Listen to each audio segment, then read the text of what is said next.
Bapak pengajian muslimah, muslimah. Sebentar.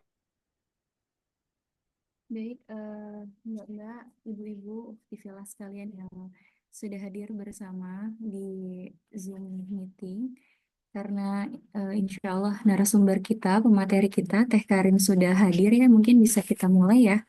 Bismillahirrahmanirrahim. Assalamualaikum warahmatullahi wabarakatuh.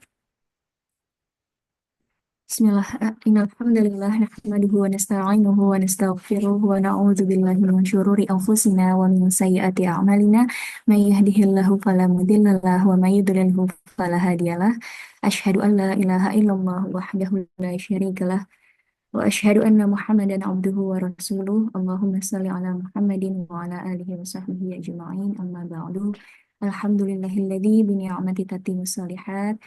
Pertama-tama, Mbak-mbak, ibu-ibu, marilah kita panjatkan puji syukur kehadirat Allah Subhanahu wa Ta'ala karena atas nikmat dan karunia-Nya, nikmat iman, nikmat Islam, nikmat taufik, hidayah, kemudian tentunya nikmat kesehatan juga yang Allah berikan kepada kita semua, sehingga pada hari ini Allah memberikan kita kesempatan untuk hadir pada majelis ilmu yang insya Allah bermanfaat bagi kita semua.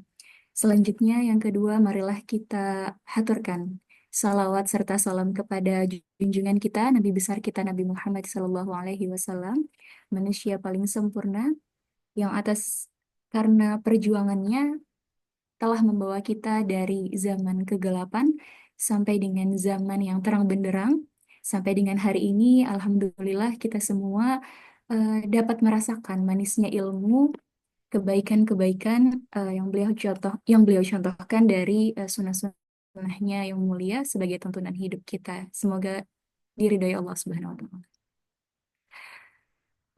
Baik Bapak Ibu, baik Ibu-ibu dan Mbak-mbak, aktivitas sekalian, hari ini insya Allah kita akan mendengarkan bersama-sama kajian tematik keluarga dengan tema menggapai ketenangan di tengah multiperan muslimah. Sebagaimana kita sudah, karena ini merupakan kajian seri ya, Alhamdulillah kita sudah pada seri terakhir, yaitu seri keempat gitu ya, kajian tematik ini dengan tema keluarga. Eh, Mungkin sebelum kita mendengarkan isi materi pada hari ini yang insya Allah akan dibawakan oleh Teh Karina, marilah kita bersama-sama mendengarkan tilawah yang akan dibawakan oleh Mbak Lulu. Mbak Lulu ya, sudah hadir ya, Alhamdulillah. Mungkin langsung saja ya kepada Mbak Lulu, tafadhol Mbak, dipersilahkan. Bismillahirrahmanirrahim. Assalamualaikum warahmatullahi wabarakatuh. Eh, saya akan membacakan 3 potongan ayat suci Al-Quran. Pertama adalah surat Ar-Ra'd ayat 28. A'udzu billahi minasyaitonir rajim. Bismillahirrahmanirrahim. Alladzina amanu wa tatma'innu qulubuhum bizikrillah. Ala bizikrillahi tatma'innul qulub. Aku berlindung dari godaan syaitan yang terkutuk dengan menyebut nama Allah yang Maha Pengasih dan Maha Penyayang, yaitu orang-orang yang beriman dan hati mereka menjadi tentram dengan mengingat Allah. Ingatlah, hanya dengan mengingat Allah, hati menjadi tentram. Kedua, surat Asy-Syarr ayat ke-6. Inna ma'al usri yusra. Sesungguhnya bersama kesulitan ada kemudahan. Yang terakhir surat Al-Baqarah ayat 286. La yukallifullahu nafsan illa wus'aha. Laha ma kasabat wa 'alaiha ma iktasabat. Fana la tu'akhidna in nasina au akhtana. Rabbana wa la tahmil 'alaina isran kama hamaltahu 'an qablina. Rabbana wa la tuhammilna ma la taqata lana bihi wa'fu anna. wa'fu anna waghfir lana warhamna anta maulana fansurna 'alal qaumil kafirin. Allah tidak membebani seseorang melainkan sesuai dengan kesanggupannya. Dia mendapat pahala dari kebajikan yang dikerjakannya, dan dia mendapat siksa dari kejahatan yang diperbuatnya. Mereka berdoa, "Ya Tuhan kami, janganlah Engkau hukum kami jika kami lupa atau kami melakukan kesalahan. Ya Tuhan kami, janganlah Engkau bebani kami dengan beban yang berat sebagaimana Engkau bebankan kepada orang-orang sebelum kami. Ya Tuhan kami, janganlah Engkau pikulkan kepada kami apa yang tidak sanggup kami memikulnya. Maafkanlah kami, ampunilah kami, dan rahmatilah kami. Engkaulah pelindung kami, maka tolonglah kami menghadapi orang-orang kafir." Sadaqallahul azim. Maha benar Allah dengan segala firman. Terima kasih. Alhamdulillah. Terima kasih Mbak Lulu atas pembacaan tilawahnya. Semoga menjadi ibrah bagi kita semua. Baik, Alhamdulillah langsung saja mungkin kita masuk ke sesi inti yaitu pembacaan materi oleh Teh Karina Hakman. Teh Karin, Assalamualaikum Teh. Semoga dalam keadaan sehat. Waalaikumsalam warahmatullahi wabarakatuh. Alhamdulillah sehat. Tiara gimana? Alhamdulillah sehat. Kita sudah masuk ke seri terakhir ya Teh ya hari ini ya. Iya, betul. Insya Allah. Alhamdulillah. Nggak kerasa ya. Iya, Alhamdulillah. Baik, mungkin langsung saja ya, Ukhti Fillah, ibu-ibu, mbak-mbak sekalian bisa dipersiapkan mungkin catatannya, ya, melanjutkan catatan yang kemarin, sebagaimana Rasulullah SAW berkata bahwa kita mengikat ilmu dengan tulisan. Semoga kita lebih mudah untuk mengimplementasikannya kalau kita mengingatnya gitu ya. Langsung saja, baik kepada Teh Karin, dipersilakan untuk membawakan materi. Ya, insya Allah. Turnuhun. Terima kasih jazakillah khairan katsiran Tiara dan seluruh panitia. Punten saya baru tahu tadi nungguin ya. Saya sebetulnya udah masuk dari jam 7.40 sesuai dengan rundown. Ya, jam 7.40 saya udah masuk tapi mungkin tidak terlihat oleh panitia. Jadi mohon maaf kalau jadi saling menunggu ya. Saya menunggu panitia mulai dan panitia menunggu saya gitu. Saya izin langsung share screen ya, insyaallah. A'udzubillahi minasyaitonirrajim. Bismillahirrahmanirrahim. Innal hamdalillahi nahmaduhu wa nasta'inuhu wa nastaghfiruh wa na'udzu billahi min syururi anfusina wa min sayyiati a'malina may yahdihillahu fala mudhillalah wa may yudlilhu fala hadiyalah. Asyhadu an la ilaha illallah wahdahu la syarikalah wa asyhadu anna Muhammadan abduhu wa rasuluh la nabiyya ba'dah. Assalamualaikum warahmatullahi wabarakatuh. Alhamdulillah, alhamdulillahirabbil alamin. Segala puji bagi Allah Subhanahu wa Ta'ala yang sudah mengizinkan kita berkumpul kembali dan ini insya Allah akan menjadi pertemuan terakhir kita di series ini ya, series berkenaan tentang keluarga. Dan insya Allah di yang akhir ini kita akan membahas tentang menggapai ketenangan di tengah multiperan muslimah. Sebenarnya ketika kita mau membahas tentang ketenangan ya, mau itu ketenangan dalam menjalani peran multiperan muslimah, ketenangan dalam hidup ya, ketenangan dalam didik anak, ketenangan dalam bekerja, kuncinya akan selalu sama ya. Ketenangan itu ada di dalam hati dan hati itu dikuasai oleh Allah. Alhamdulillahnya Allah Subhanahu wa taala sudah memberikan kepada kita petunjuk ya di dalam Al-Qur'an. Allah sudah menyampaikan bahwa Al-Quran itu tidak akan bengkok, tidak akan pernah salah. Jadi insya Allah nanti sepanjang kurang lebih 40 menit ke depan, ya 40-45 menit ke depan, kita akan melihat ayat-ayat Al-Quran. Kita akan coba lihat ayat-ayat Al-Quran berkenaan tentang bagaimana cara kita menjemput ketenangan. Yang pertama berkenaan dengan hati ya. Salah satu yang harus selalu kita ingat bahwa Allah Subhanahu wa taala menyampaikan kepada kita di Quran surah Asy-Syams ayat 7 sampai dengan 10 bahwa yang namanya jiwa kita setelah sudah diciptakan itu akan senantiasa diilhamkan itu dua jalan. Ya kata Allah Subhanahu wa taala fa'alhamaha fujuraha wa taqwaha. Maka dia mengilhamkan kepadanya jalan kejahatan dan jalan ketakwaan. Maka kadang-kadang ya apa kita sendiri merasakan ya ada kayak apa dua dua dua kubu gitu ya, ada dua perspektif dalam dalam pikiran kita, dalam kepala kita. Nah, yang kemudian apa setan lakukan adalah menambah was-was tadi, membisikkan ya hal-hal yang buruk.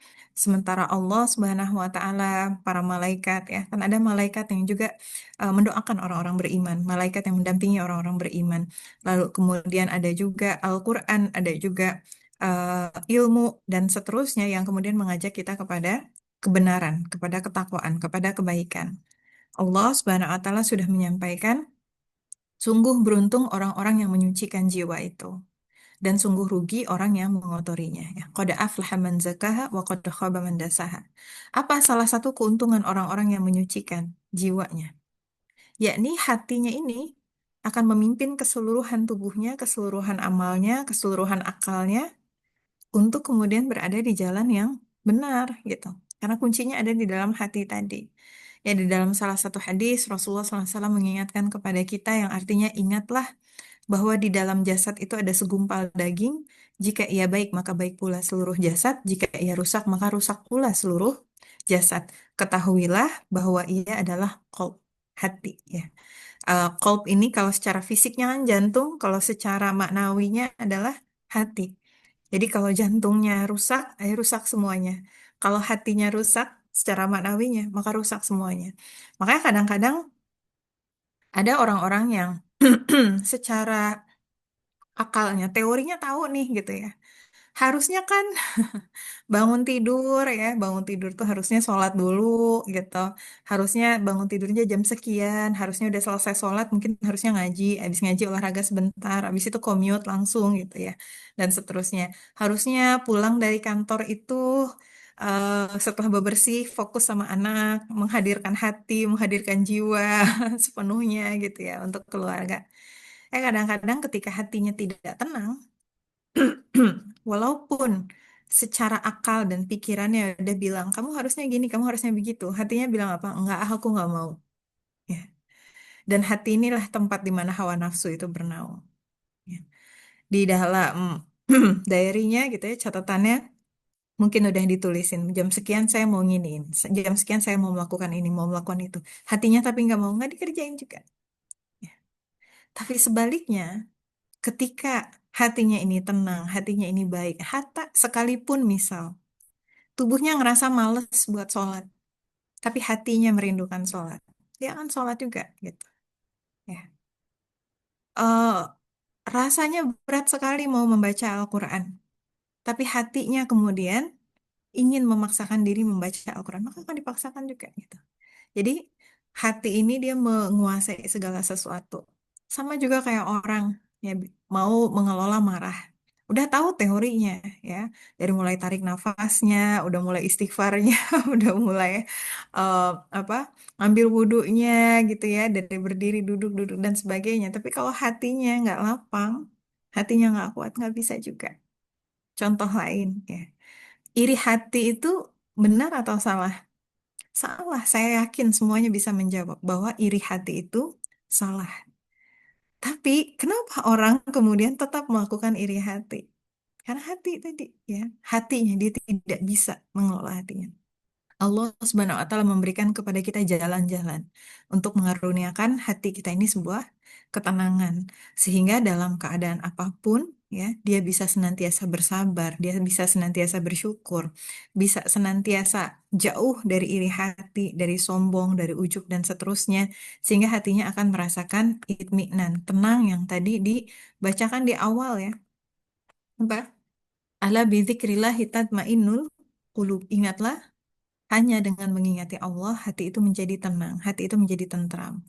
Tenang dan tentram ini kan terjemahan lepasnya ya, tenang, tentram gitu.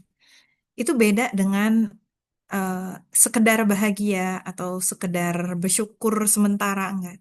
Itminam ini adalah suatu state di mana orang-orang yang sekalipun kehidupan sekelilingnya, di kehidupan dunia sekelilingnya ini banyak sekali ujiannya, banyak sekali tantangannya, banyak sekali amanahnya ya. Di pertemuan terakhir, seingat saya kita sudah membahas terkait dengan berbagai multiperan muslimah. Tanggung jawabnya banyak ya, bebannya banyak. tapi kemudian dia tetap bisa mendapatkan ketenangan. Nah, itu yang insya Allah kita akan bahas bagaimana caranya gitu insya Allah. Jadi yang pertama adalah kita harus memahami bahwa konsep kehidupan dunia kita itu memang akan diisi dengan ujian. Hidup kita sendiri by default dia adalah ujian. Di Quran surah Al-Mulk ya ayat kedua, Allah Subhanahu wa taala menyampaikan kepada kita allazi khalaqal mauta wal hayata liyabluwakum ayyukum ahsanu amala. Dialah yang menciptakan mati dan hidup yang menguji kamu ya. Menguji kamu siapa yang paling ahsan amalnya, siapa yang paling baik amalnya. Nah, ujian ini artinya dia nggak ada kan ya. Diujinya cuman kalau lagi miskin, diujinya kalau cuman lagi single, diujinya hanya kalau menikah, nggak gitu. Ujian itu akan senantiasa ada dalam keadaan apapun. Sehingga ada orang yang kemudian berpikir, ah, ini semenjak saya menikah, saya banyak ujian ini, saya banyak ujian itu. Padahal, kalaupun dia tidak menikah, tetap akan ada ujiannya juga gitu. Ada juga yang bilang, oh, gara-gara saya kemudian setelah punya anak gitu ya, jadi banyak banget ujian ini, ujian itu dan sebagainya. Sebenarnya ya mau punya anak ataupun enggak ya akan diuji juga anyway gitu. Punten sebentar ya.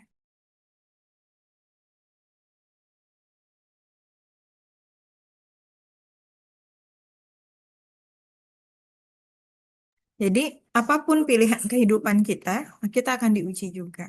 Bahkan ada yang sampai menyampaikan gini, teh katanya kalau semakin kita beriman, semakin kita akan diuji. Kalau gitu saya nggak mau beriman-beriman banget karena saya takut nanti akan diuji. Ya. Tapi sebenarnya mau kita memilih jalan iman, jalan takwa ataupun jalan dosa, ya akan diuji juga gitu. Tinggal kita yang milih kita maunya diuji di jalan ketaatan atau kita diuji di jalan kemaksiatan. Kalau kita diujinya di jalan ketaatan, ini yang tadi kita apa sebelumnya udah disampaikan. Kalau kita mengambil ujian di jalan ketaatan, maka hati itu akan Allah SWT lapangkan. Kalau memilih jalan taat. Ya. Tapi kalau kita memilih jalan kemaksiatan, ketika diuji, ya hatinya sempit, tidak ada yang menolong, ya, tidak ada yang menguatkan, gitu. Tidak ada yang memberikan petunjuk. Kenapa? Karena jauh dari Allah dan hanya Allah yang memberikan petunjuk. Makanya kalau kita perhatikan ya ada orang-orang yang, misalnya kayak saudara-saudara kita di Gaza, yang kemudian luar biasa sekali ujian-ujiannya, tapi mereka bisa optimis gitu. Mungkin ada yang pernah lihat salah satu video viral ya, seorang ibu di Gaza yang kemudian anak-anaknya itu syahid. Tapi ibu ini masih dengan sangat-sangat optimis dan mereka menyampaikan bahwa, dan beliau kemudian menyampaikan bahwa beliau yakin dengan ganjaran dari Allah, bahwa beliau yakin Palestina ini akan menang dan sebagainya. Kebayang nggak sih gimana caranya seseorang itu bisa punya optimisme sebegitu tinggi? Padahal tuh kayak yang oh udah luar biasa banget. Nah, itulah karunia Allah Subhanahu wa taala kepada orang-orang yang beriman bertakwa. Para nabi, para rasul tuh ujiannya luar biasa. Tapi mereka kemudian ngerasa tenang. Kenapa? Karena dibersamai oleh Allah. Sementara boleh jadi ada manusia-manusia yang ujiannya tuh remeh-temeh banget sebenarnya ya. Kayak nggak ada apa-apanya lah dibandingin ujian-ujian orang-orang yang lain gitu. Tapi karena tadi ya, dirinya dipenuhi dengan kemaksiatan, jauh dari Allah. Sehingga ujian yang sedikit pun itu sudah sangat-sangat membuat dia tuh merasa berat gitu ya. Hatinya menjadi sempit, hatinya menjadi kering gitu, keras dan sebagainya. Nah, jadi tinggal kita yang milih gitu. Kita mau diuji di jalan ketaatan atau diuji di jalan kemaksiatan. Dan ini kan perkara yang gaib ya. Tapi harus kita imani gitu, karena ini adalah ayat-ayat Allah.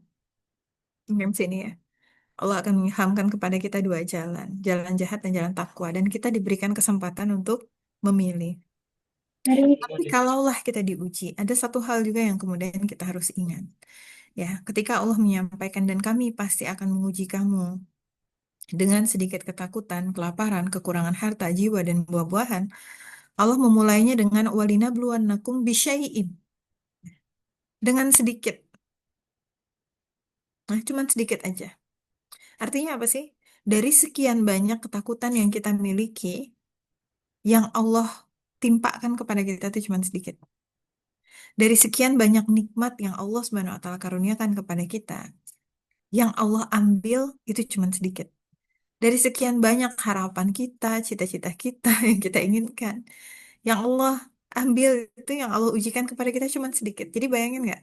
Ada begitu banyak karunia dan kenikmatan yang dikaruniakan oleh Allah Subhanahu wa Ta'ala kepada kita. Itu pun ya, dari yang sedikit itu Allah Subhanahu wa Ta'ala sebetulnya bukan karena ingin sengaja menzolimi kita dan sebagainya. Nauzubillah min dzalik, bukan. Allah itu tidak akan pernah menzolimi hambanya.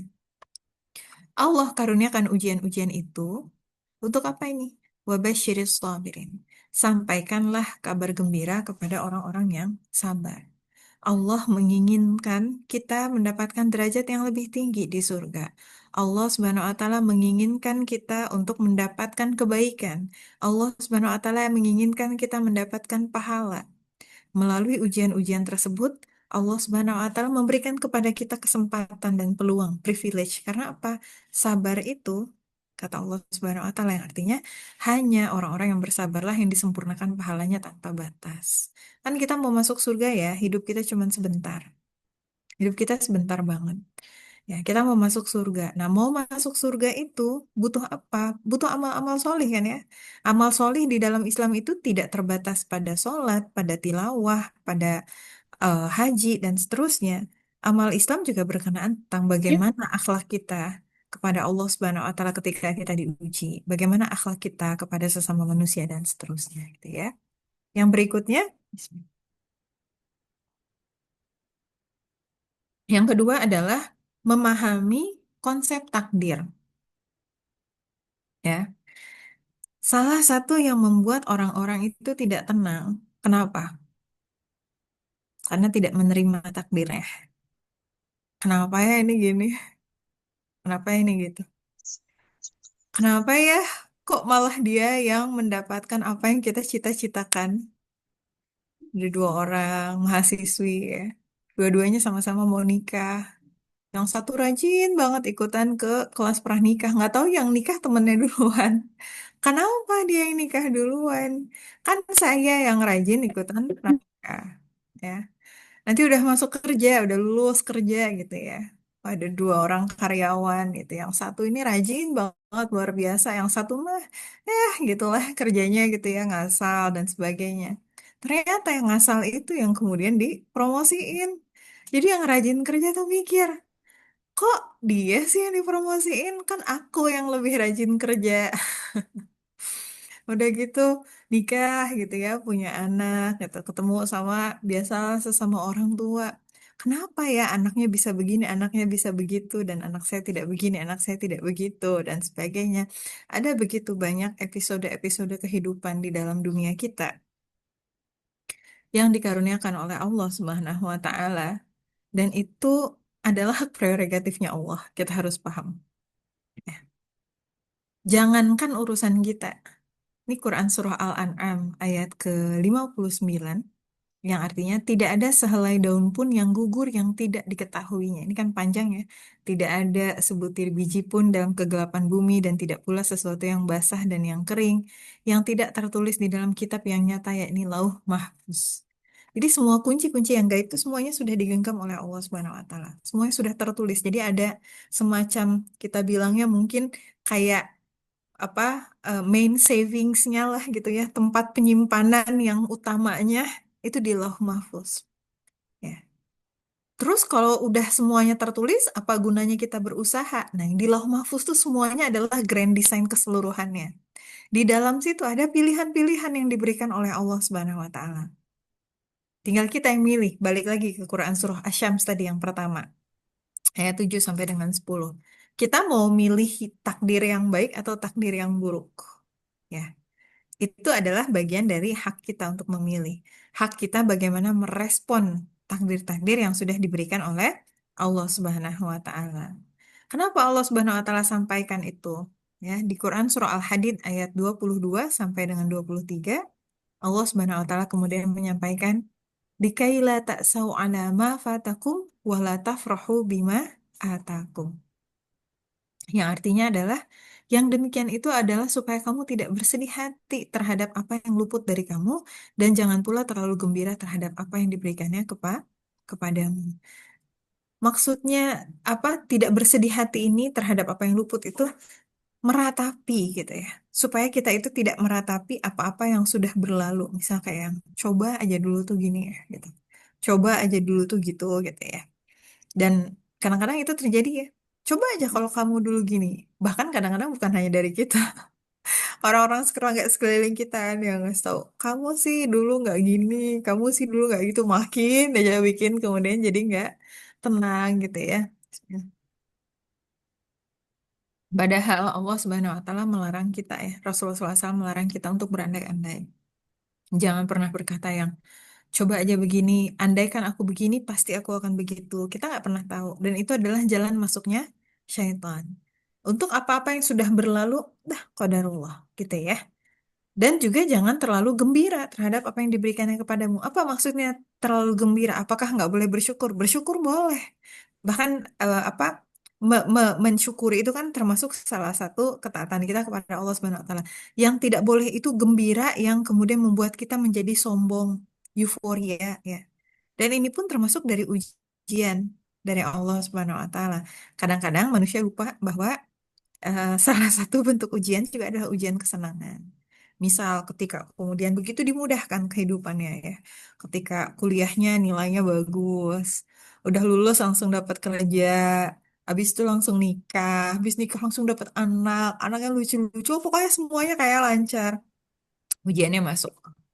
Ujiannya apa? Ya, akhirnya masuklah perasaan ujub ya. Penyakit hati namanya ujub.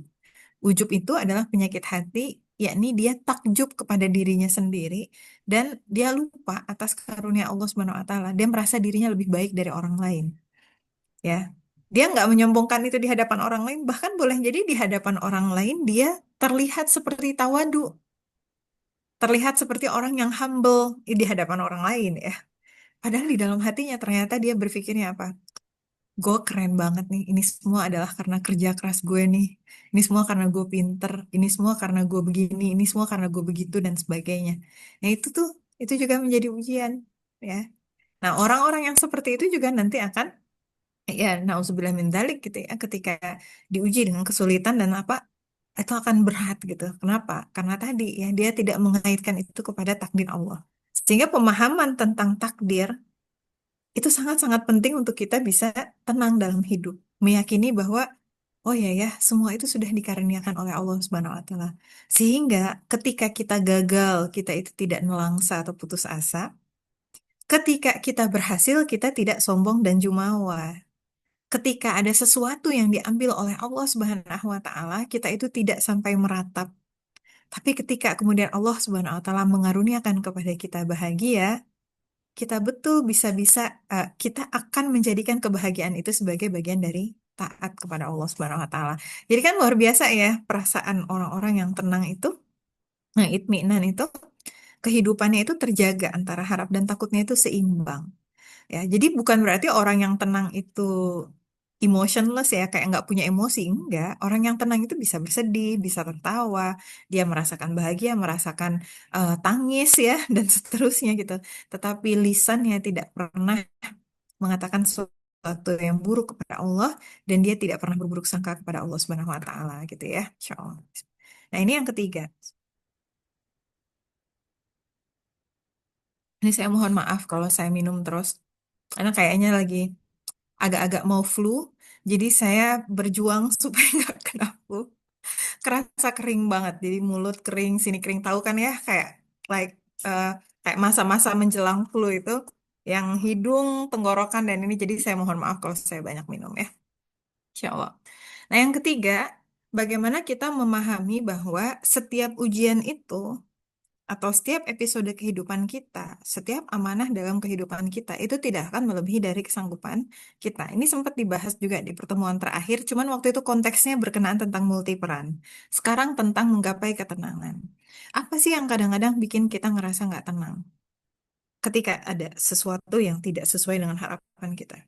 Karena kita nggak tahu kita bisa atau nggak ngejalaninnya.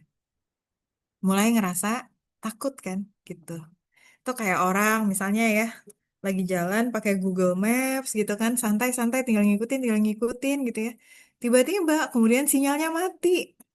stranded gitu, out of nowhere gitu ya, kayak tersesat lah di mana gitu. Mulai kan, baru dia mulai panik kan, mulai nanya-nanya ke orang. Ini gimana? Kenapa? Karena dia nggak tahu. Kenapa sering kali digambarkan ya orang-orang yang jauh dari Allah itu di dalam kegelapan? Karena kegelapan itu membawa ketidaktahuan. Orang yang gelap, tempat yang gelap membuat kita ngelihatnya gimana? Kita ngelihat bagaimana mata kita tidak bisa ngelihat apa yang mata kita tidak bisa melihat apa yang ada di depan kita. Gimana kalau tiba-tiba pas jalan kemudian kena duri? Gimana kalau tiba-tiba pas jalan terus nabrak? Gimana kemudian kalau ternyata ada sesuatu di belakang kita yang akan mengganggu kita? Itu berbagai macam ketakutan-ketakutan ketika dalam gelap. Ya.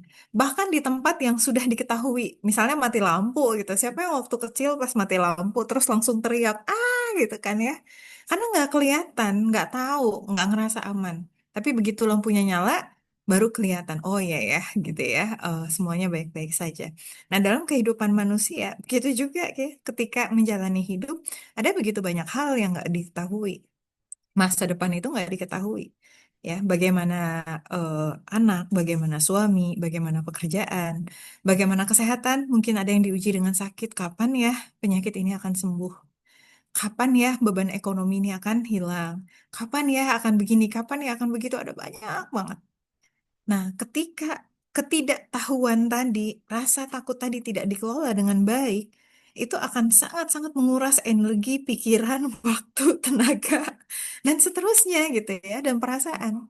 Tapi ketika kita ingat balik sama Allah, Allah tidak membebani seseorang melainkan sesuai dengan kesanggupannya.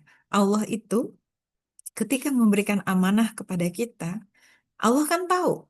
Allah kan adalah Al-Alim, Al-Hakim, Maha mengetahui, Maha bijaksana. Jadi nggak mungkin Allah salah dalam memberikan amanah tersebut. Bahkan ketika ujian itu sangat-sangat berat, ya. Dan jangan dipikir yang diuji dengan ujian yang berat tuh kita doang gitu, enggak.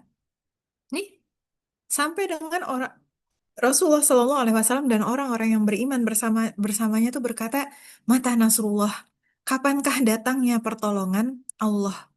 Ya, inna nasrullahi qarib. Inna nasrullah qarib. Sesungguhnya pertolongan dekat.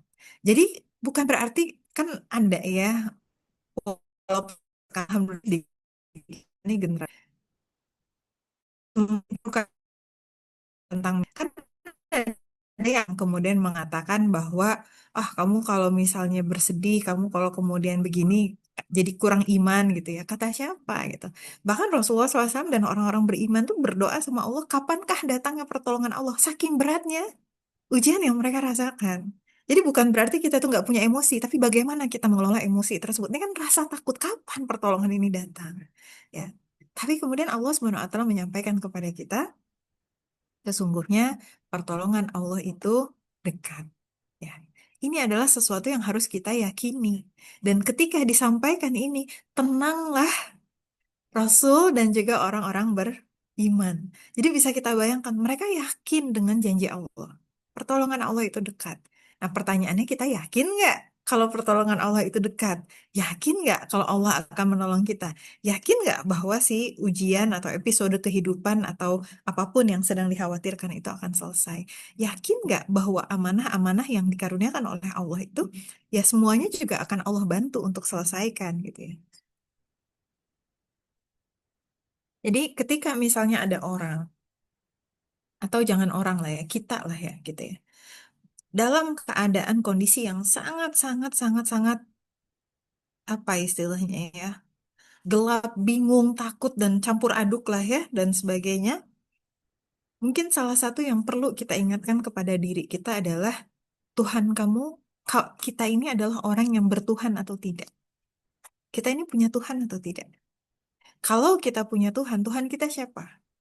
Allah. Allah itu yang bagaimana? Allah itu Ar-Rahman Ar-Rahim. Maha pengasih, maha penyayang. Nggak akan mungkin Allah itu menzolimi hamba-hambanya. Nggak akan mungkin Allah itu menzolimi kita. Kita ingat lagi, Allah itu siapa? Oh ya, Allah itu adalah Rob. Kalau Rob itu berarti maha memelihara. Berarti Allah yang akan menjaga urusan-urusan kita. Nah, itu kan ketika dikembalikan ke sana, oh iya ya, kenapa kemudian saya jadi nggak tenang. Kenapa saya kemudian jadi khawatir yang berlebihan? Kenapa saya begini? Kalau semuanya sudah dijaga oleh Allah Subhanahu wa Ta'ala. Kemudian yang keempat adalah memahami hakikat dunia.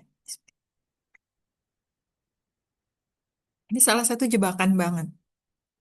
Kenapa kemudian banyak orang yang kemudian merasa tidak tenang ketika dia kehilangan berbagai hal dalam kehidupannya?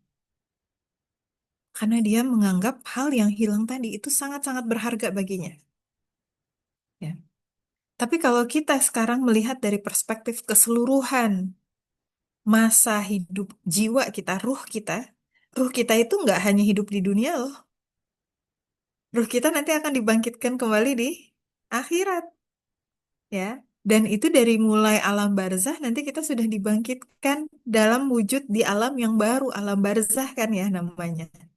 Nah, kita jangan sampai lupa bahwa kehidupan yang panjang di hari akhirat tadi itu ditentukannya dengan apa yang kita lakukan di dunia.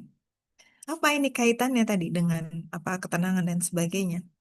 Saya ambil contoh begini, analogi gitu ya.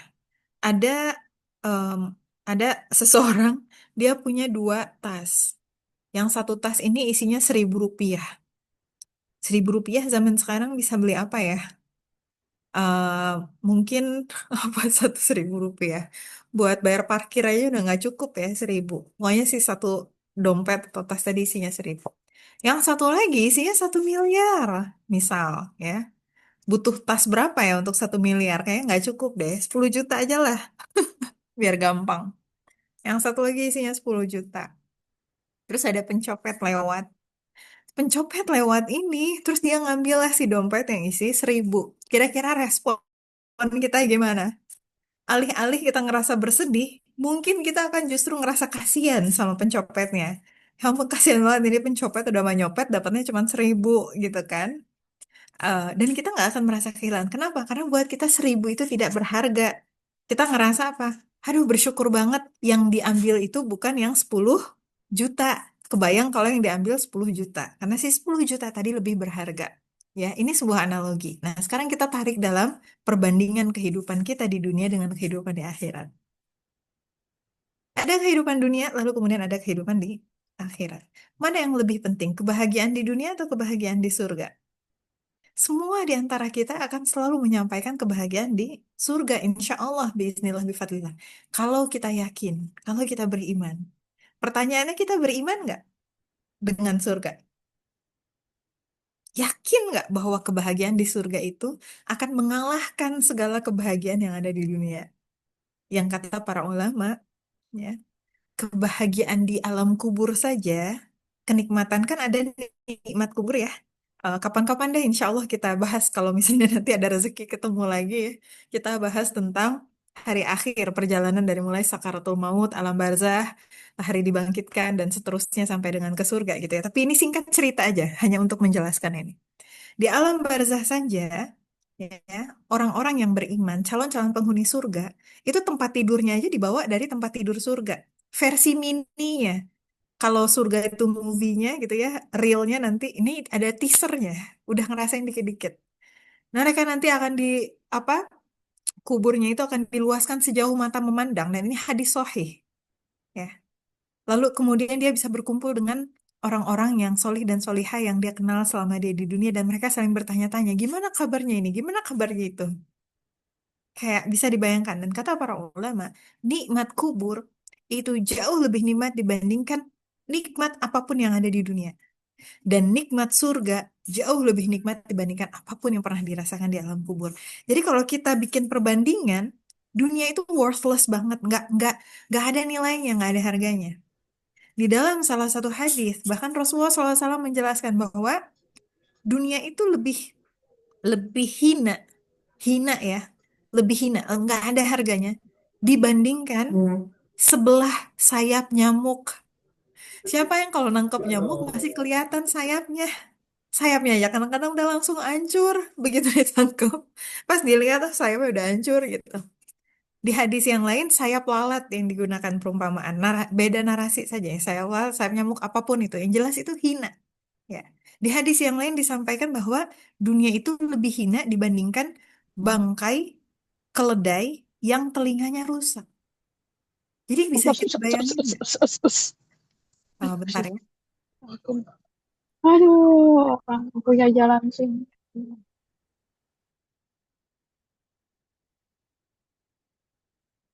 Ya.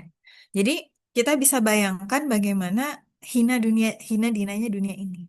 Maka ketika kita balik ke kasus yang di awal tadi ya, kenapa ya ibunda yang di Palestina tadi, yang di Gaza tadi bisa sangat-sangat optimis dan yakin kepada anak-anaknya. Anak-anaknya terlihat ya wafat di dunia, tapi yang diyakini apa? Anak-anaknya syahid dan sedang merasakan kebahagiaan pada saat itu.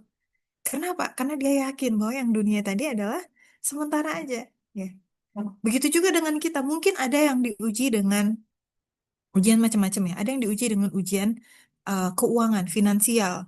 Kok kayaknya ada aja ujian-ujian ekonomi ini. Yang tadinya pengen bisa jalan-jalan ke sini, yang tadinya pengen bisa bikin rumah seperti ini, yang pengen punya kendaraan seperti itu. Tapi kok ada aja ujian keuangannya jadi nggak bisa-bisa gitu ya.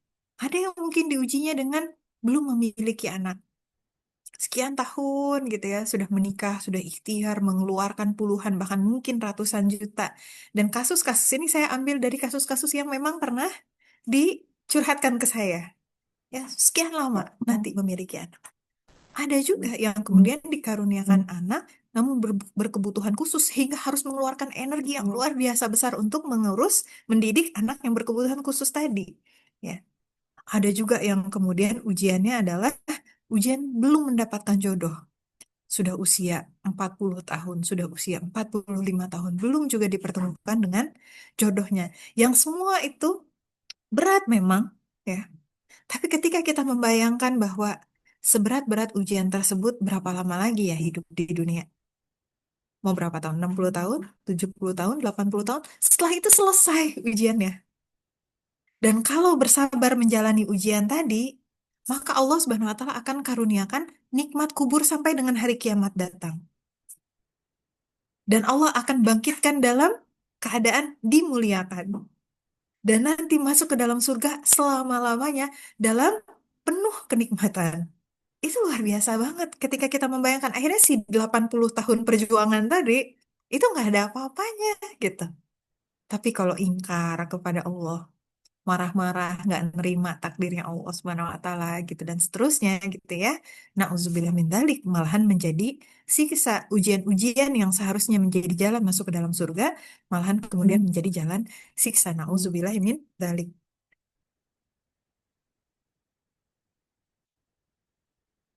Bahkan gitu ya, dengan segala kebahagiaan-kebahagiaan, kenikmatan yang Allah Subhanahu wa taala karuniakan kepada kita. Kalau tadi ujian yang kita tidak sukai ya, sekarang ujian yang biasanya masyarakat sukai. Kita pun harus betul-betul berhati-hati. Apa kata Allah Subhanahu wa taala di Quran surah Al-Hadid ayat 20? "Wa mal hayatud dunya illa mata'ul ghurur." Dan tidaklah kehidupan dunia itu kecuali hanyalah kesenangan yang palsu.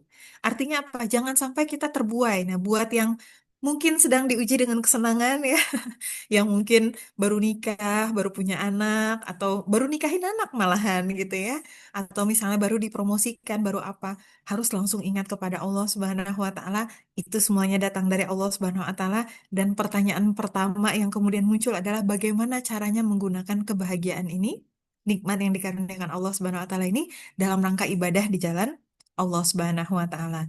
Dan ingat ya bahwa setiap amal-amal kita di dunia ini akan ada pahalanya, akan ada balasannya. Jangan pernah kita berpikir bahwa ketika kita diuji, kita bersedih, kita begini begitu, itu nggak dilihat. Semuanya ada balasannya, gitu ya. Dan Allah Subhanahu Wa Taala menjelaskan bahwa orang-orang yang bersabar, orang-orang yang bersyukur, ya, itu punya kedudukan-kedudukan tersendiri di dalam surga. Ada tempat khusus bagi para as-sabirin, tinggi kedudukannya. Lalu kemudian ada tempat khusus Baitul Hamd, orang-orang yang sering memuji Allah Subhanahu wa taala, penuh syukur. Jadi dua-duanya tetap menjadi jalan pahala di sisi Allah Subhanahu wa taala. Tapi teh, ini adalah konsekuensi dari kesalahan saya. Nah, ini biasanya juga suka muncul. Aku tahu teh bahwa ini adalah ujian dari Allah. Tapi apakah ujian ini adalah azab, hukuman dari Allah dikarenakan kesalahan-kesalahan aku? Karena dulu aku salah mengambil keputusan.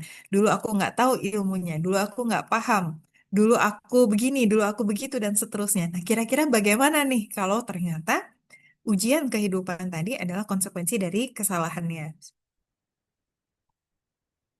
Alhamdulillahnya Allah Subhanahu wa taala itu Maha Pengampun, Maha Penyayang. Ini ada di Quran surah Az-Zumar ayat 53 sampai dengan 55, di mana Allah Subhanahu wa taala menyampaikan kepada kita yang artinya, wahai hamba-hambaku yang melampaui batas terhadap diri mereka sendiri, janganlah kamu berputus asa dari rahmat Allah. Sesungguhnya Allah mengampuni dosa-dosa semuanya, sungguh dialah yang Maha Pengampun, Maha Penyayang. Ini Masya Allah banget ya. Saya sering membayangkan bahwa betapa tidak enaknya kalau kita hidup itu nggak punya Allah. Misal nih, hidup kita itu hanya dikelilingi oleh manusia-manusia gitu ya.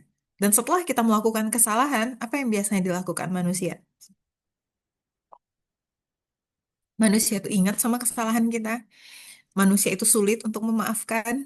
Bahkan ketika memaafkan, mungkin dia akan agak-agak berbeda.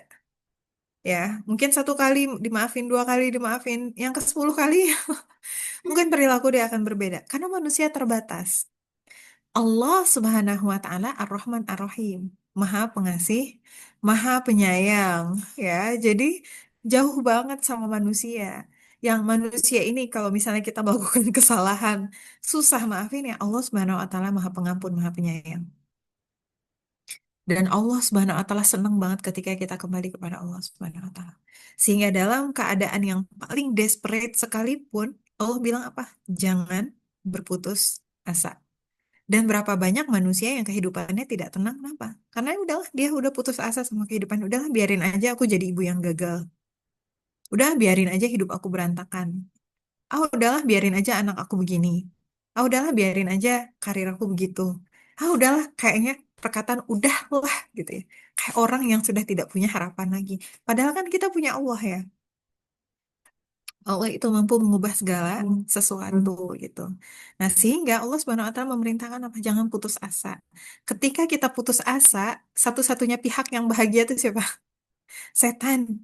Karena setan itu mau kita berputus asa. Ya.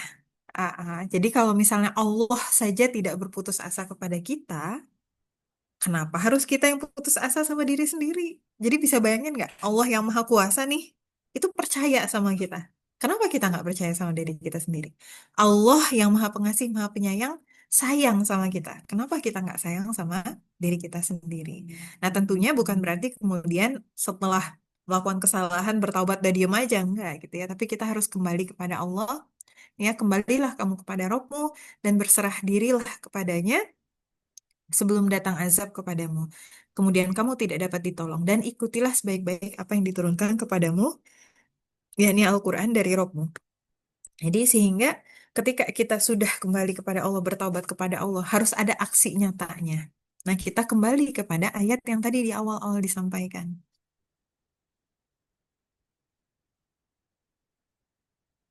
Ketika kita kembali kepada Allah Subhanahu wa taala, harus ada usaha untuk kita senantiasa dekat dengan Allah.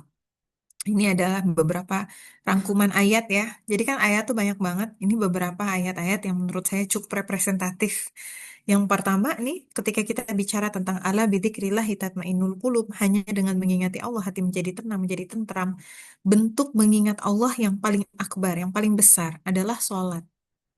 Bahkan Allah Subhanahu wa taala mengaitkan antara sholat dengan sabar. Mohonlah pertolongan kepada Allah dengan sabar dan sholat gitu. Jadi kalau misalnya kita ngerasa, kenapa ya susah banget sabar? Mungkin yang harus diperbaiki adalah sholatnya gitu ya. Cuman kita nggak bisa bahas terlalu detail ya tentang bagaimana sholat yang khusyuk ini yang dijelaskan di sini. Mungkin kapan-kapan kalau ada kesempatan lagi memang kita akan bahas tentang sholat gitu. Nah nanti mangga ya bisa dicari di kajian yang lain insya Allah. Bagaimana dengan sholat yang khusyuk? Selain sholat apalagi? Al-Quran. Ya. Allah Subhanahu wa taala sudah menyampaikan, sungguh telah datang kepadamu pelajaran Al-Quran dari Rabbmu, penyembuh, syifa. Tadi, begitu banyak permasalahan dalam hidup yang menjadikan kita tidak tenang itu karena apa? Penyakit hati ya. Sombong, ujub, iri hati. Kenapa dia yang begini? Kenapa dia yang begitu? Gitu ya. Putus asa ya. ngerasa menyesal karena meratapi masa lalu, itu semuanya penyakit hati. Dengan kita dekat sama Al-Quran, maka dengan seizin Allah Subhanahu wa Ta'ala, Allah akan sembuhkan berbagai penyakit yang ada di dalam dada, dan Allah akan mengaruniakan petunjuk dalam kehidupan kita, dan juga akan merahmati kita. Coba kurang apa lagi kalau misalnya sudah begitu. Nah, selain itu apa lagi? Tentunya adalah memperbanyak kalimat thayyibah. Ya, ini juga kemudian mungkin akan butuh kajian tertentu yang lain. Nanti mangga bisa dicari sendiri-sendiri ya, berkenaan tentang zikir. Baik itu tentang istighfar ya, fadilah istighfar itu apa, tasbih itu apa, tahmid itu apa, sholawat itu apa, keutamaannya begitu dan seterusnya. Sehingga kita kemudian banyak berzikir kepada Allah Subhanahu Wa Taala. Yang keempat kemudian adalah doa. Itu juga salah satu bentuk zikrullah ya, salah satu bentuk bagaimana kita mengingati Allah Subhanahu Wa Taala. Nah, ketika kita banyak mengingati Allah, maka Allah Subhanahu Wa Taala akan karuniakan itminan tadi. Itulah kenapa itminan ini, perasaan tenang itu nggak bisa dibeli. Ya, yang menciptakan kita siapa tadi di awal-awal? Allah. Dan Allah sudah menetapkan bahwa hati kita akan menjadi tenang ketika kita dekat sama Allah. Itu udah ketetapan Allah. Ketenangan hati nggak bisa dibeli dengan kecantikan. Ketenangan hati nggak bisa dibeli dengan harta kekayaan. Ketenangan hati nggak bisa dibeli oleh jabatan gitu ya. Makanya ada orang yang punya jabatan tinggi tapi nggak tenang juga. Ada orang yang cantik tapi nggak tenang juga. Ada orang yang sudah menikah tapi nggak tenang juga. Kenapa? Karena Allah Subhanahu Wa Taala sudah menetapkan kunci tenang tadi adalah tenang dan tentram. Jadi kalau misalnya ada yang cerita, iya nih lagi mau nonton drama Korea supaya bisa me time, supaya bisa tenang.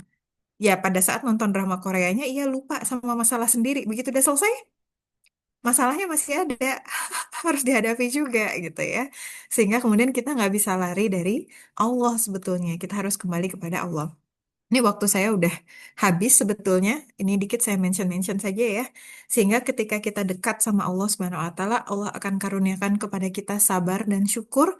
Yang dengan sabar dan syukur tadi, insya Allah Allah Subhanahu wa taala akan karuniakan kepada kita berbagai petunjuk dan rahmat dari Allah. Bahkan rasa syukur itu sekalipun ada begitu banyak hal yang tidak sesuai dengan harapan kita tetap bisa bersyukur sebagaimana yang diteladankan oleh Nabi Ibrahim alaihissalam. Yang kata Allah Subhanahu wa taala di dalam Quran surah An-Nahl, Nabi Ibrahim alaihissalam ini adalah seorang yang sangat-sangat kuat dalam syukur gitu, walaupun ujiannya tadi banyak. Nah, seperti biasa terakhir gitu ya, usaha kita akan selalu terbatas, maka kita harus menjaga takwa dan tawakal kepada Allah yang rahmat dan kuasanya tanpa batas. Tentunya juga dengan senantiasa menjaga niat kita bahwa hidup kita adalah untuk Allah. Ini ada hadis, salah satu hadis yang luar biasa ya. Dan ini kalau nggak salah udah saya sampaikan juga di pertemuan yang terakhir. Karena ketika kita kemudian menjaga keikhlasan kita kepada Allah Subhanahu wa taala, Allah lah yang akan menjadi penolong kita. Dan salah satu wujud kita menyerahkan urusan-urusan kita kepada Allah adalah melalui doa-doa kita. Mudah-mudahan Allah Subhanahu wa taala istiqomahkan kita dan wafatkan kita dalam keadaan husnul khotimah. Allah alam bisawab, untuk salah dan kurangnya saya mohon maaf banyak-banyak. Kalau ada yang baik semua datang dari Allah Subhanahu wa taala. Mangga saya kembalikan ke Tiara. Wassalamualaikum warahmatullahi wabarakatuh. Waalaikumsalam warahmatullahi wabarakatuh. Terima kasih Teh Karin. Alhamdulillah atas penjelasan dan materi yang sebagaimana sudah disampaikan gitu ya. Bagaimana kita menggapai ketenangan dalam kehidupan kita sebagai muslimah. Mungkin dari apa yang sudah disampaikan oleh Teh Karin pada hari ini, yang beberapa hal yang dapat di-wrap up dari kajian ini yaitu yang pertama, kunci utama dalam mendapati ketenangan, dalam menggapai ketenangan, dalam menjalani kehidupan dan ujian gitu ya, adalah hati. Karena hati merupakan kunci, yaitu ketika kita menjalani ujian dengan hati yang bersandar kepada Allah, hati yang taat kepada Allah, dan hati yang tidak berputus asa, dan senantiasa ingin ingin dan semangat dalam beramal kebaikan walaupun banyak ujian yang Allah berikan kepada kita, kita akan mendapati ketenangan tersebut karena sesungguhnya Allah menciptakan kehidupan dan kematian ini sebagai ujian bagi kita, baik ujiannya itu diberikan kita kepada kita adalah ujian dari kebaikan maupun kekurangan gitu ya, dan Allah memberikan ujian kepada kita sesuai dengan kesanggupan kita. Eh, dan sebagaimana orientasi yang kita jalani dalam kehidupan ini, karena Allah menjanjikan pahala dan syurga bagi hamba-hambanya yang bersabar dan bertakwa. Dengan menerima takdir dan ketetapan Allah, menata hati dalam ikhlas, serta menjadikan akhirat sebagai orientasi kita sebagai seorang mukmin untuk mampu berkehidupan melewati ujian yang datang dengan hati yang tenang dan hati yang lapang, hati yang penuh harapan akan pertolongan Allah hingga kita insya Allah semoga meraih kebahagiaan yang hakiki di surga nanti. Mungkin itu merupakan wrap up dari kajian pada hari ini. Semoga Allah mudahkan untuk kita semua mengamalkan ilmu yang sudah disampaikan oleh Teh Karin. Terima kasih Teh Karin, sangat inspiratif sekali. Tapi mungkin selanjutnya kita akan masuk ke sesi tanya jawab ya bagi ibu-ibu dan mbak-mbak uktifillah yang ingin bertanya secara langsung bisa raise hand ataupun mengajukan pertanyaan melalui kolom chat atau kolom komentar. Insya Allah nanti kita akan bacakan satu persatu. Baik, apakah ada pertanyaan?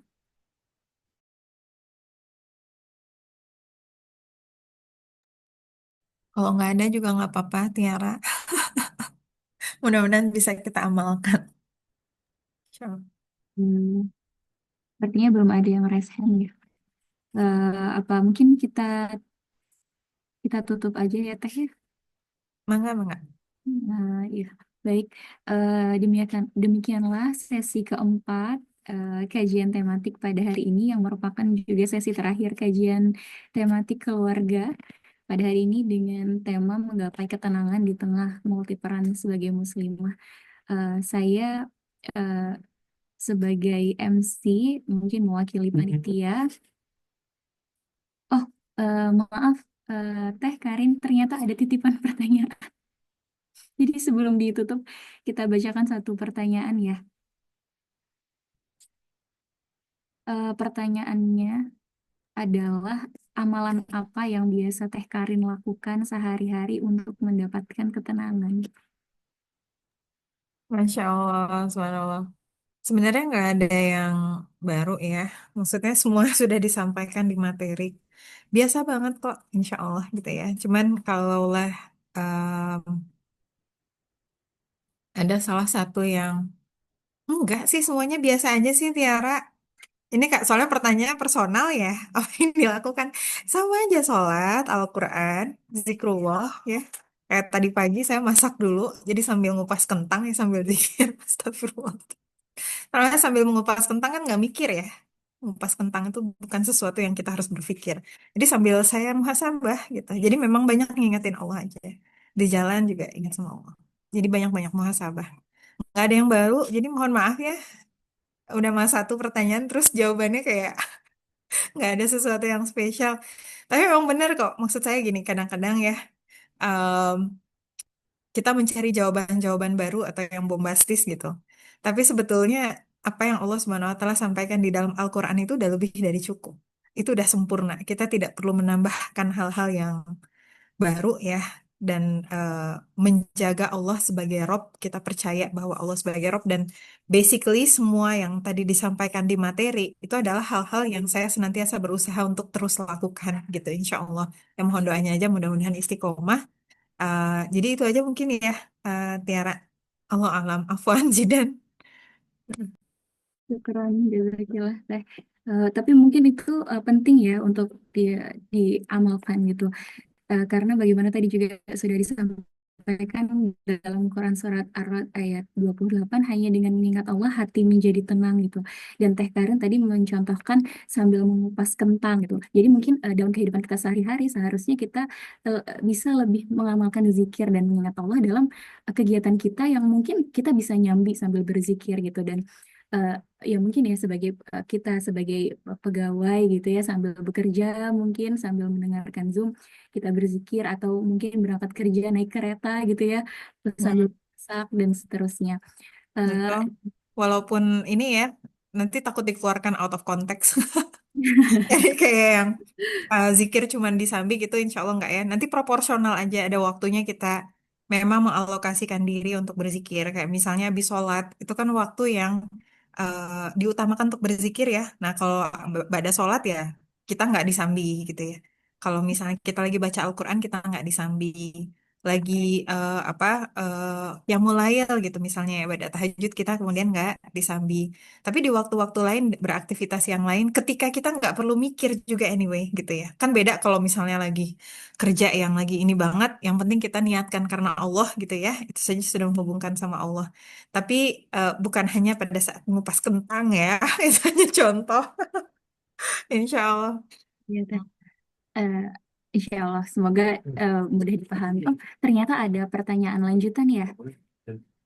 Ada pertanyaan lanjutan di kolom chat. Saya izin bacakan ya, Teh. Mm-mm. Yang pertama, Allah tidak menguji hambanya di luar kemampuan hambanya, namun banyak juga orang yang depresi atas ujian yang diterimanya. Mohon penjelasan atas hal tersebut.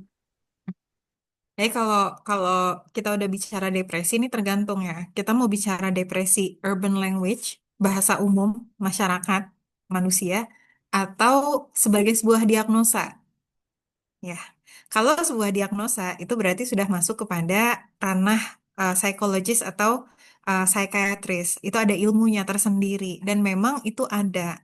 Jadi bahkan di dalam Islam sekalipun kita mengetahui bahwa memang ada sakit-sakit dalam mental health ya, dunia mental health, yang itu faktornya banyak banget dari mulai faktor campuran dari genetik, bawaan lahir, lalu kemudian apa tumbuh kembang ya, proses tumbuh kembang dan sebagainya itu banyak banget faktornya sehingga nggak bisa kita samaratakan semuanya. Yang jelas borderline-nya adalah ini saya tanyakan langsung ke Prof. Rania Awad ya. Jadi kalau ada yang tahu, Rania Awad itu profesor dari Stanford University di bidang Islamic Psychiatry, jadi psikiatri Islam. Dan beliau itu juga Syaikha, sudah mendapatkan ijazah fikih Imam Asy-Syafi'i. Beliau belajar fikih itu 10 tahun. Beliau juga punya ijazah sebagai seorang hafizah ya. Jadi beliau punya dua dua sisi nih. Ada satu sisi fikih dan Al-Quran, lalu kemudian satu sisinya beliau adalah medical doctor, dokter yang kemudian mengambil spesialis di Islamic Psychiatry. Gimana cara kita tahu membedakan kapan ini adalah sesuatu yang normal, kapan ini kemudian membutuhkan bantuan dari tenaga profesional. Nah, salah satu indikatornya adalah ketika tidak kita udah nggak bisa lagi berfungsi menjalankan aktivitas sehari-hari yang remeh-temeh kayak nggak bisa mandi, nggak bisa berangkat, nggak bisa bangun tidur, nggak bisa ini dan sebagainya itu mungkin itu udah waktunya untuk kemudian mencari bantuan dari tenaga profesional atau ketika itu sudah membahayakan. Misal buat yang punya anak yang pernah saya terima ya, dia ngebanting anaknya itu udah membahayakan. Saya bilang kalau bisa besok langsung ya gitu, nggak usah nunggu-nunggu lagi gitu.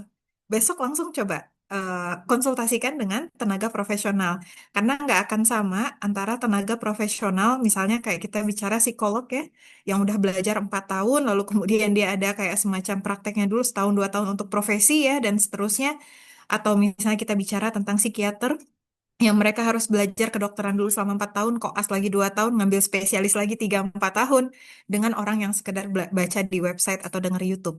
Jadi, balik lagi, depresi tadi harus dicek dulu. Ini adalah diagnosa pribadi atau diagnosa tenaga profesional.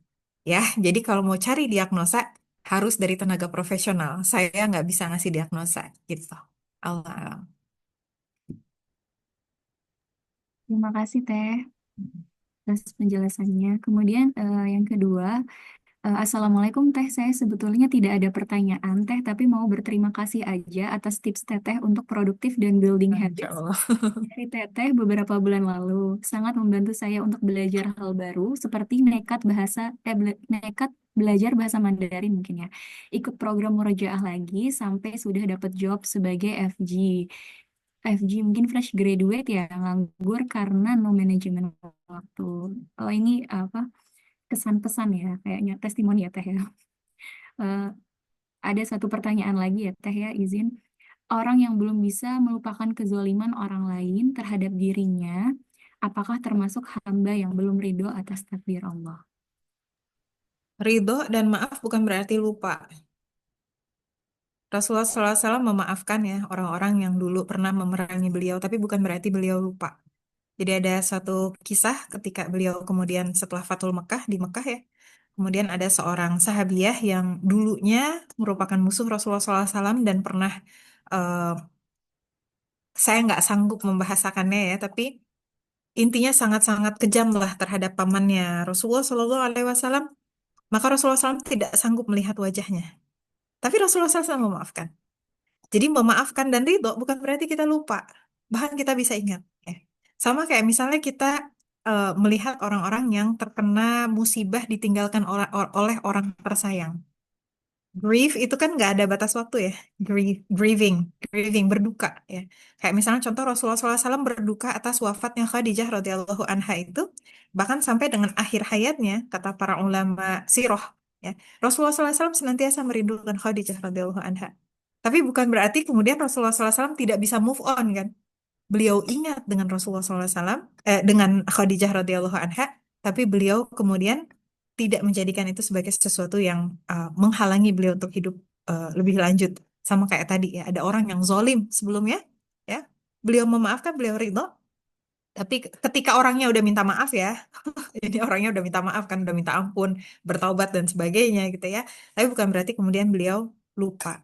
Hal ini tentunya bukan berarti kita jadi tidak menegakkan keadilan. Jadi contoh misal kayak saudara-saudara kita di Gaza ya di Palestina, itu kan dizolimi ya. Nggak bisa kita bilang "Oh, ya udahlah maafin aja. Orang yang penjajahnya juga belum ini ya itu harus dilawan. Jadi harus dipisahkan. Atau misalnya contoh kalau kehidupan sehari-hari ada orang yang menipu gitu misalnya ya, menzolimi dengan menipu mengambil sekian sejumlah uang atau misalnya mengambil tanah atau mengambil hak, mengambil ini, mengambil itu, ya harus diadili gitu. Ya, jadi kita ridho terhadap ketetapan Allah, tapi bukan berarti kemudian diam saja, ya, bukan berarti kemudian diperlakukan semena-mena. Sama kayak contoh nih yang mungkin ya perlu kita pahami juga, misal kayak seorang istri yang kemudian menjadi korban dari KDRT ya, kejahatan, kekerasan di dalam rumah tangga, atau korban perselingkuhan dan sebagainya. Lalu dia mengatakan ya udahlah saya maafin aja suami saya. Ya maafin boleh, tapi harus ditindaklanjuti gitu. Nggak bisa terus-menerus kemudian disiksa, nggak bisa terus-menerus kemudian diselingkuhi dan sebagainya, harus ada tindak lanjutnya gitu. Itu ya, kebayang ya perbedaannya? Kira-kira kebayang, cukup nggak Tiara? Menjelaskan nggak? Insya Allah. Kalau dari saya cukup teh, Ya, semoga sesuai. Alhamdulillah. Insya Allah mudah-mudahan bisa dipahami ya, Semoga. sesuai konteksnya. Terima kasih Teh. Itu merupakan pertanyaan terakhir pada sesi hari ini. Mungkin kita bisa tutup saja ya. Alhamdulillahirrahmanirrahim. Demikianlah. Terima kasih lagi sekali lagi Teh Karin atas penjelasannya. Demikianlah sesi keempat yang merupakan sesi terakhir kajian tematik keluarga pada hari ini. Sebenar-benar perkataan adalah Al-Quran dan sebaik-baik petunjuk adalah petunjuk yang dibawa oleh Nabi Muhammad SAW, yaitu As-Sunnah. Sebagaimana tadi juga sudah disampaikan banyak oleh Teh Karin, ayat-ayat Al-Quran dan hadis-hadis Rasulullah SAW, bagaimana kisi-kisi ya, cara-cara kiat-kiat menggapai ketenangan dalam kehidupan. Semoga uktifillah ibu-ibu, mbak-mbak semua yang hadir pada hari ini, Allah mudahkan untuk kita semua ya, termasuk saya juga dimudahkan oleh Allah untuk mengamalkan ilmu yang sudah disampaikan oleh Teh Karin pada kajian tematik pada hari ini. Amin, amin, ya rabbal alamin. Sampai jumpa di sesi kajian tematik selanjutnya. Semoga mungkin ada nanti next ada selanjutnya ada seri yang dengan tema yang berbeda gitu ya. Sebelum kita tutup, marilah kita baca doa kafaratul majelis. Subhanakallahumma wa bihamdika asyhadu an la ilaha illa anta astaghfiruka wa atubu ilaik. Wassalamualaikum warahmatullahi wabarakatuh. Jazakumullah khairan kafiron semuanya. Izin pamit ya, mohon maaf lahir dan batin. Yuk, Teh Tiara duluan ya. Assalamualaikum. Alhamdulillah, Ustazah. Terima kasih.